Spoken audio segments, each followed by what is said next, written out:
masuk sekolah dengan data-data yang dia punya sekarang cukup kok. Benar nggak?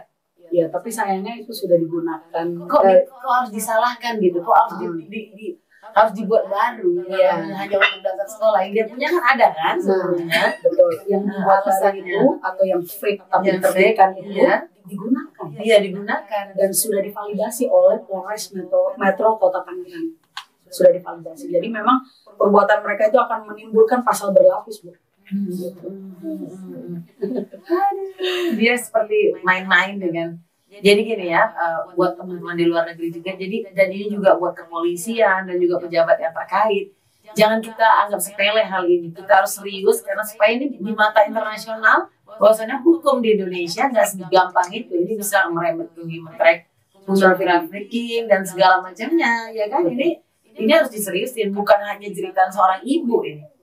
Tapi juga ke apa ya menjurus ke hukum internasional. Bisa anak-anak kita akan banyak lagi yang akan dibohongin, dibuat aktenya, dibawa ke luar negeri. Nah, ini kan bisa ke perdagangan manusia ya, dengan black market itu loh. Apalagi sekarang kan lagi santer penjualan organ. Nah, itu kan kalau aku mau ngeklaim atau ngejudge Miss U yang which is notabene dia nggak ada garis family atau garis keluarga dengan saya dan anak saya, itu saya bisa loh ngeklaim dia nyulik anak saya loh, kasarnya gitu. Cuman saya masih put on excuse, di situ ada ayah biologisnya, jadi saya masih taruh trusting lah gitu, taruh trusting. Nah, selebihnya perkara atau pidana hukum itu akan diselesaikan oleh instansi yang berwajib dan para PH kami, pihak tergugat dan penggugat yang akan hadir di depan kami.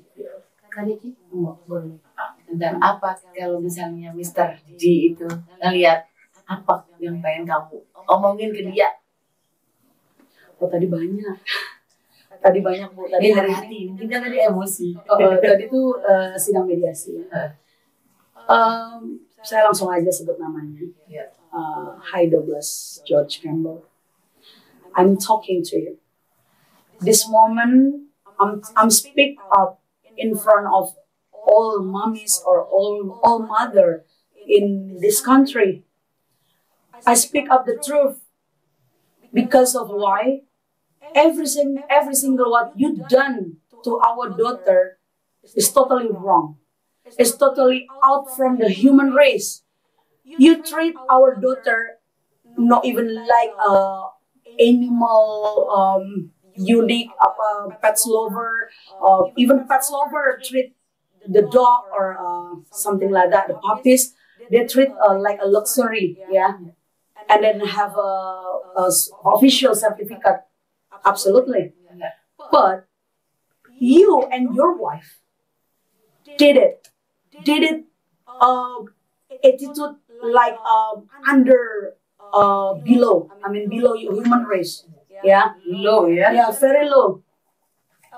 Apparently that's human, that's not heaven, that's not animal. Our daughter is human, but mereka memperlakukan seperti etika di bawah pet lover. Suka binatang terus buat gitu. Ini kan manusia ya. Suka Indonesia juga. Iya, ya kayak taruhlah anjing pemburu K9 aja sertifikatnya jelas. Jelas ibunya siapa. Kucing Sphinx Mesir jelas sertifikat. Tapi our daughter, you treat you attitude like out of control, that's against the law. That melawan hukum. Yes. Benar. Mungkin dia tahu pasti dia melawan hukum. Absolutely. Tapi ada something yang kita mungkin ya kita berpositif thinking, sesuatu yang membuat dia mencuci otaknya melakukan hal ini. Yang it must be have a someone set up the strategy, something like that. Ini indication. Ada yang nge-set strategi untuk menuju ke arah tujuan yang tidak benar, tapi Tuhan tidak berkenan. Tuhan maha adil, Tuhan tunjukkan salah satunya lewat rekanan-rekanan dan instansi yang terkait yang turut andil mengurus kasus ini sudah mulai kooperatif. Alhamdulillah, puji Tuhan. Dan salah satunya case ini juga di blow up oleh Ibu Kamel Petir. Jadi I'm really thanks so much. Perempuan saya kasih support. Aku mau sedikit promosi. Pilih ibu, pilih ibu Kamil Petir yang lagi nyalek, lagi berjuang. Mungkin bisa ditaruh di salah satu program ya Bu. Bahwasanya administratif kependudukan lebih tertata lagi. Iya, Jangan ada indikasi untuk perubahan-perubahan yang dilakukan dengan alasan-alasan tidak rasional atau dengan tidak ada pembuktian yang kuat seperti yang sudah mereka lakukan di sana. Benar. Ini jadi pelajaran kita semua. Iya. Maksudnya emang kependudukan data walaupun udah iktp tetap aja masih ada kecurangan dan segala macam. Ya seperti itu emang benar. Jadi ini tamparan keras juga buat pemerintah dan jangan sembarangan membuat seperti itu padahal harusnya lebih detail lagi karena di luar negeri ini sangat sulit untuk buat seperti ini. Di Indonesia bayar 100.000, 50.000 sudah jadi nikah palsu dan segala macam buku nikah palsu dan segala macamnya itu harus segera ditindaklanjuti. Nah, Mbak Niki ini banyak banget dari netizen. Coba bacain dulu. Ada yang komen dari netizen. Silakan netizen. Nah, aku mau nanya, kan ini tadi kalau ceritanya kan mungkin awal mulanya baik-baik saja. Betul. Sebelum akhirnya ada menikah dengan baru. Tapi apakah Bu Niki tahu sebenarnya ada motif tersembunyi nggak sih sampai segininya banget gitu sang bapak memasukkan data ibunya gitu kan? Apakah punya feeling yang motif bagaimana gitu kan? Karena kan ini sama-sama, kalau anak kan biasanya kalau kita berpisah ya udah kita sama-sama saja kan walaupun punya sambung walaupun ada bapak sambung. Tapi ini sampai dihilangkan nama ibunya. Itu yang pertama. Yang kedua, apakah ada temuan-temuan baru lagi nih setelah melakukan sidang perdana sampai sidang tadi mediasi gitu? Apa ada bukti terbaru lagi nih pihak sana melakukan ilegal lagi atau seperti apa? Sambil minum boleh, sambil minum. Minum dulu ya. Asli kok ini. Enggak palsu. Saya berusaha mencoba menjawab pertanyaan dari netizen atau kanan satu-satu. Mungkin pertanyaan pertama sangat ini ya sosial, sangat tajam. Mungkin udah saatnya saya speak up. Ini adanya indikasi atau strategi dari mereka untuk bawa lari anak saya atau anak kami ke luar negeri. Dan ini ada kaitannya juga dengan secara psikologis itu Douglas George Campbell, Mr. D. Kalau mau tahu historinya, dia tuh punya 4 brothers. Jadi bersaudara tuh 4 cowok semua. Pada saat dia pernah menikahi orang Filipina, Pinoy woman, itu punya one son, punya 1 anak laki-laki. Jadi dia tidak pernah punya keturunan perempuan darah daging. Jadi pada saat dia living together with me dengan saya, karena saya tidak pernah menikah, itu dapat putri di anak pertama. Oh, beliau sangat mengagumkan putrinya. Ya, it's okay lah, karena memang dia kena ayah biologis ya, segala diberikan mainan-mainan mahal ya. Wah juga masih rasional gitu kan, tidak yang berlebihan kan seperti itu.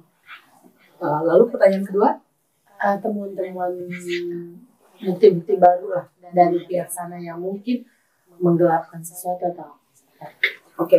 Teman yang baru ada enggak? Kalau temuan yang baru kan tadi Ibu Kamil baru bahas soal surat penetapan 511 produk Jakarta Pusat, Pengadilan Negeri Jakarta Pusat. Mungkin tadi berkasnya ada di Ibu ya.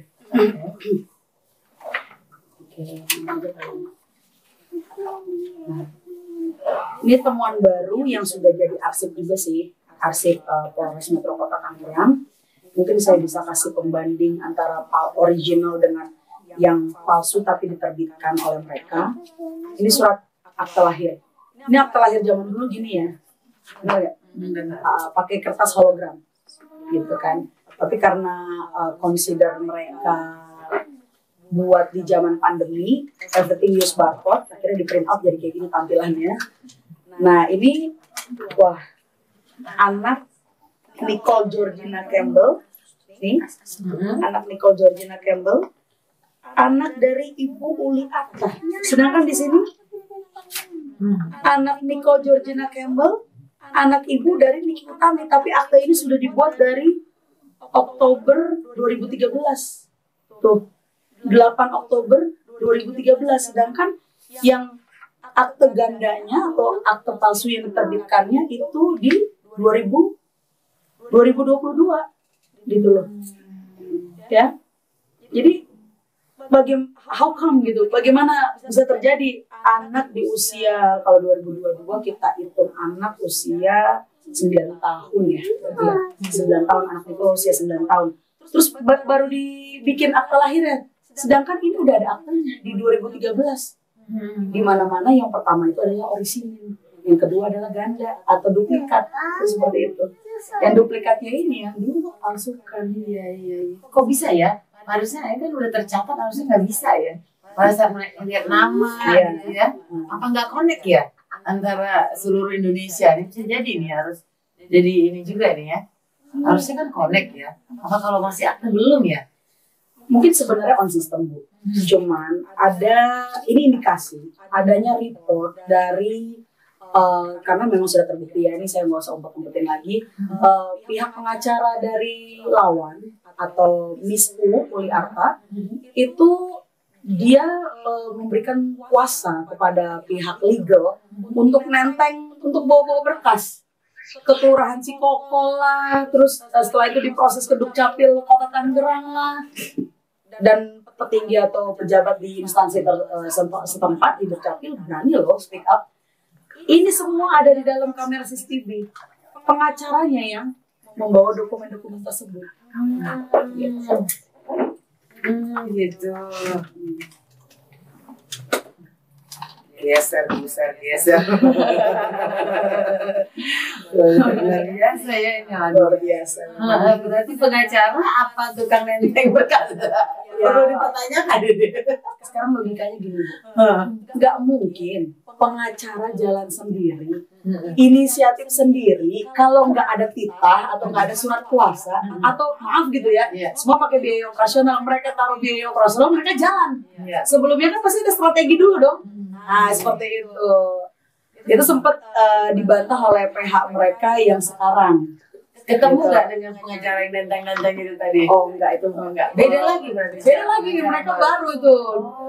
Mereka pakai yang baru lagi ya. Mereka mungkin kurasa juga mereka nggak tahu ya kalau nggak nonton ini podcast, mereka baru tahu nih kronologi aslinya dari my own mouth, dari mulutku sendiri. Ketemu nggak dengan uli tadi itu? Oh ketemu. Terus gimana? That's a moment what I've been waiting for. Iya kan? Enggak kamu jambak kan? Tahu hukummu. Aku masih tahu hukummu. Emosi. Sebenarnya pas ketemu gimana? Pas ketemu jujur pasti jantung berdegup kencang. Karena hewan aja mau ini loh, tahu apa instingnya kuat ya.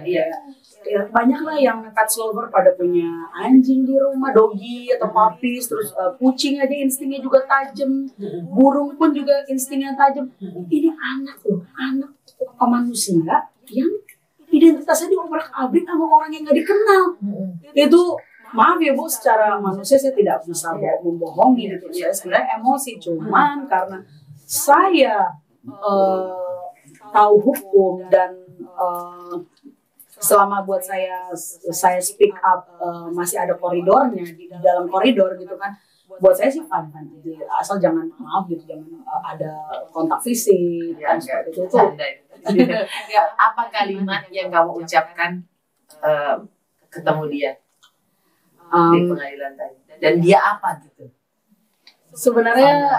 Sebenarnya waktu pertama kali itu saya langsung speak up untuk 2 orang. Ya, oh langsung ya. Langsung. Karena kamu anggap lo nggak penting, nggak kenal gitu ya. Jadi saya anggap tadi mereka sepaket. Iya sepaket. Saya anggap Kayak murah ya. sangat murah kayaknya. Kalau memang kita timbang-timbang itu kemanusiaannya, human race-nya nggak ada. Berani Terlalu memainkan seorang ibu dan mainkan hukum di Indonesia. Ya, buah hal yang luar biasa ini. Mungkin wanita itu berpikir hukum di Indonesia bisa dibeli. Iya. Makanya. Dibandingkan menasehati atau berusaha inisiatif menyisihkan nafkah untuk putra yang kedua. Padahal putra yang kedua itu sangat butuh perhatian ekstra dan ekstra budget. Ini nggak dipedulikan. Ya, sudah bulan depan tuh setahun. Tidak dinafkain, 0 rupiah. Tapi tujuannya malah lebih berlebihan untuk hal yang melanggar hukum. Betul. Terus gimana tadi? Paket berdua tadi, terus dia nggak ada ngomong atau dia lah yang ngomong gitu apa? Si perempuan itu ada bicara apa cuman sembunyi di pura-pura lugu terus sembunyi di kerja mantan apa gimana? Ciri khas si Miss Uli Arta tuh kalau menghadap instansi tuh pakai masker, Bu. Padahal udah nggak ada pandemi corona ya. Jadi pakai masker. Jadi saya speak with my lawyer. Saya bilang, Bang, minta tolong masker dibuka. Saya bilang, minta tolong kepada majelis hakim mediator ya. Di sana kan hakim mediator adanya ya. Oh ya udah, akhirnya dibuka tuh. Itu pertama tuh. Ya kan? Baru yang kedua, perkenalkan diri masing-masing pihak yang duduk di tempat ruangan mediasi. Berawal dari PH mereka. Mereka menghadirkan tiga PH. Ini kedua. Gitu. Oke. Nah, di sini saya tadi ingat ada saksi palsu. Nah, tadi hadir nggak? Karena berhubung dengan mediasi yang begitu waktunya singkat, karena saya langsung fokus kepada statement di mana ibu, how come gitu loh, kok bisa sih kalian angkat cerita bodong atau cerita fiktif Ibu Niki Utami setelah melahirkan pergi meninggalkan begitu saja atau kabur begitu saja, itu saya fokusnya di situ. Ya saya kurang cukup puas sih sebenarnya gitu kan untuk membahas saksi palsu. Mungkin saya bahas di sini. Ya ingat ini saya seperti bicara dengan Pak Douglas atau Mr. D ya. Masih nyampe. Mr. D atau Douglas George Campbell dan Uli Arta. Ya. Ingat satu hal lagi yang mesti saya nanti bahas ya di mediasi berikutnya. Jangan lupa perbuatan kalian tuh pernah loh menghadirkan kesaksian palsu di surat pernyataan 511. Dan itu kalian harus pertanggungjawabkan. Di mana-mana saksi itu bisa harusnya melihat, mengenal dan menyaksikan. Tapi apakah Kevin Yosua dan Indah Mayangsari mengenal saya? Kalau di surat penetapan itu bilangnya kenal. Tapi tanya saya dong, apakah saya kenal mereka? Saya tidak pernah kenal mereka. Never ever. Belum pernah kenal. Belum pernah ketemu. Belum pernah menyaksikan. Ini kita ini bukan artis Yuliarti, itu bukan artis yang mirip namanya. Tapi tadi namanya ada dua ya. Terkadang Yuliarti, terkadang Yulianti. Surat penetapan ini Yulianti, tapi di akte ini anak saya yang dipalsukan sama dia itu Uli Arta. Uli Arta. Banyak namanya ya. Iya, komplotan. KTP-nya yang mana yang benar? Harusnya sesuai KTP. Saya kurang paham itu dari negara mana itu. Iya. Polisi juga harus tegas. Maksudnya ini ada 3 orang atau 2? Harusnya 2. Kok namanya beda-beda gitu. Betul. Apa? Aneh ya. Kalau warga negara Indonesia yang baik itu kan segala administratifnya tertata ya. Seperti itu, tertata dari huruf, dari penataan kosakata itu kan harus sama, dari surat kenal lahir, akte, kan seperti itu, paspor, kan seperti itu ya, surat-surat kontrak kerja atau apapun intinya gitu. Cuman ya karena ini faktanya adalah dia bisa ada 2 nama, yang satu di sini Yulianti, yang di aktenya ini akte anak saya yang dipalsukan ini Uli Arta ya. Apa dia tiba-tiba rubah kan? Saya kurang paham juga. Ini jadi bahan juga ya buat kepolisian.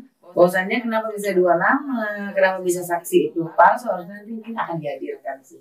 Supaya lebih jelas kan. Betul. Terkait dengan Ibu Kamel Ketir angkat statement tentang kesaksian palsu, di sini harus diingat pasal 242 kesaksian palsu ya, menyangkut kesaksian palsu KUHP. Jadi memang Kevin Yosua dan Indah Mayangsari itu berani bersaksi di bawah sumpah hakim. Logikanya kan gitu. Makanya terciptalah surat penetapan ini sampai disahkan oleh hakim tunggal Bintang AL dan panitera pengganti atas nama Agnasia Marliana Tubalawoni SH. Jadi memang beliau-beliau ini yang tadi saya sebutkan namanya, tolong dipertanggungjawabkan ya, tentang perkara 511 ini. Masih ada manusianya nih Pak, ibu kandung masih hidup. Jadi jangan sembarangan tanda tangan atau sah-sahkan. Terlalu lemah sekuritasnya Pak, tolong diperbaiki lagi. Ya mungkin tanggapan, nah terakhir nih buat perempuan-perempuan di Indonesia dengan kasus ini, apa sih apa yang kamu beritahukan? Ini pembelajaran loh buat kita semua. Sambil closing statement. Oke. Udah habis ya. Udah mau habis. Udah ada lagi mau di enggak. Kita bikin penasaran aja kali ya. Ini menjelang close statement untuk Bapak Jokowi yang terhormat dengan Bapak Mahfud MD selaku Menko Polhukam. Saya warga negara Indonesia Pak, dengan Ibu Niki Utami mewakili ibu dari bangsa, anak-anak bangsa, minta tolong direvisi lagi Pak sekuritas administratif kependudukan Pak. Jangan terlalu lemah seperti ini Pak, bisa dirubah-rubah oleh oknum-oknum sembarangan untuk kepentingan-kepentingan pribadi yang tidak bertanggung jawab seperti ini, gitu. Ataupun adanya intervensi oleh instansi-instansi yang mungkin saya tidak bisa sebutkan, tapi ya minta tolong jangan sampai ada sekuritas hancurnya atau robohnya sekuritas kependudukan yang mudah diganti seperti ini. Itu pertama Pak. Yang kedua, ini akan berdampak kepada human trafficking. Dengan mudahnya anak Indonesia label ibu kandung atau orang tua diganti begitu saja.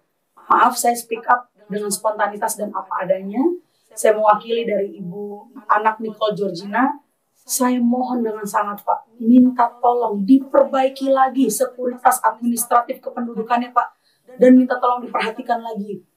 Instansi seperti kepolisian bertindak untuk tegas dan cepat menindak para pelaku-pelaku yang membantu ikut serta mempunyai ide atau menggunakan ini berkas-berkas palsu seperti itu.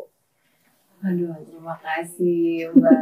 Aku tahu perjuangan berat, aku merasakan juga soalnya gimana punya anak. Yang aku rasakan adalah sekeras-kerasnya Mbak Niki hari ini dia seorang ibu yang kepengen, hey, itu anak gue yang lahirin dia, udah gede lo mau ambil, mau apapun itu tingkatan lo siapapun lo itu anak gue, kembalikan dia. Itu ya Mbak, sebenarnya sederhana itu ya kan lo aku ya sederhana itu, tapi ya inilah perjuangan kamu. Aku yakin anakmu tahu, aku yakin suatu saat dia lihat ini dia akan tahu inilah perjuangan mamamu nak.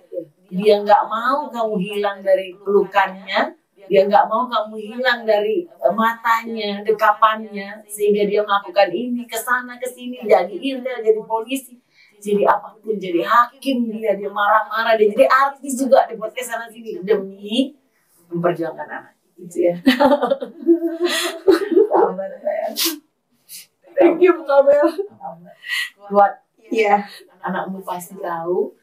Sejak apapun mereka mencuci otaknya, dia tetap anakmu. Aku yakin Allah Tuhan selalu bersama kamu. Makasih ya.